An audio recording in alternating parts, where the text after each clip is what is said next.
नमस्कार दोस्तों, मेरा नाम नीतीश कुमार सिंह है और आप देख रहे हैं नीतीश रवानी यूट्यूब चैनल। दोस्तों, सॉरी पवन सिंह ने एक ऐसा वीडियो बनाया है जिस पे आप लोग सब देखने के लिए दंग मच रहेंगे।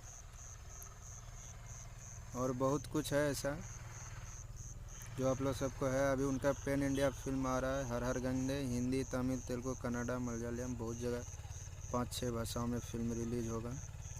और अभी दुबई में भी अवार्ड शो होने वाला है, तो देखिए और आप लोग सब एंजॉय करिए। साथ ही साथ हमारे चैनल को भी सब्सक्राइब करें, लाइक कीजिए, कमेंट करिए और शेयर करें वीडियो को ज़रूर।